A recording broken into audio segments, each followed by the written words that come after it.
Good evening from Washington, D.C., and thank you to those of you joining us from around the world for news from a Catholic perspective. I'm Lauren Ashburn. Vice President Mike Pence travels overseas to rally allies against American foes. The U.S. is leading a summit on peace and security in the Middle East.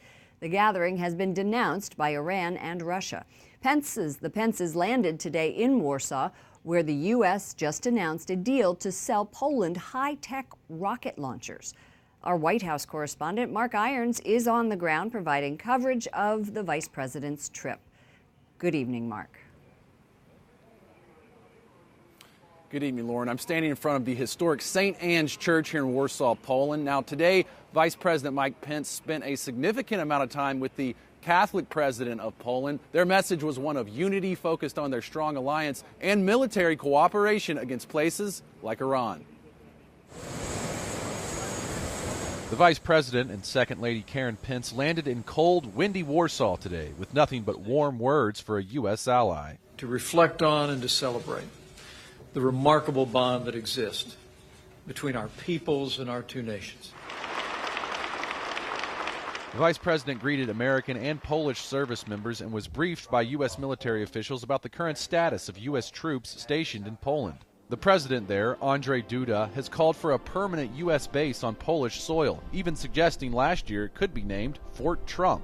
God bless Poland and God bless America. With some 60 nations in attendance, the two leaders will join representatives from around the globe to focus on Middle East peace and security tomorrow. But France and Germany are not sending cabinet-ranked officials. Both of those countries supported the Iran nuclear deal, and Vice President Mike Pence is expected to call out Iran after the U.S. withdrew from the pact. As we seek to build a brighter future in the Middle East and for all freedom-loving people across the world. The Israeli-Palestinian conflict, the fight against ISIS, and the conflicts in Syria and Yemen will also be discussed in the meeting, but many countries still view it as an Iran-centric conference. Over the next couple days, the vice president will also visit Holocaust memorials, including the site where more than 1 million Jews were murdered by Nazis at Auschwitz-Birkenau near Krakow. The emphasis today, a decades-long partnership. We are with you.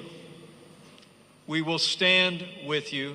And the United States of America stands with Poland as a part of the most successful mutual defense alliance in the history of the world, and we always will. Our EWTN White House team is here traveling with the Vice President's press pool on his trip to Poland. Now, tomorrow he's meeting with Israeli Prime Minister Benjamin Netanyahu, who gave a provocative statement today in regard to this conference taking place, saying Arab representatives will be here with Israel to advance a common interest of war with Iran. Lauren? Those are pretty strong words. Mark, the country has a rich Catholic heritage with almost 90% of the population Catholic. How are you seeing that played out? Lauren, there are signs of the faith all over Warsaw, Poland we're seeing. Of course, the people here have a special devotion to their native saint, John Paul II. Now, we sat down with Archbishop Gdansk. He's the president of the Polish Bishops' Conference. We'll bring you that interview tomorrow and highlight the Polish Catholicism that we're seeing. Lauren? White House correspondent Mark Irons in Poland. Thank you, Mark.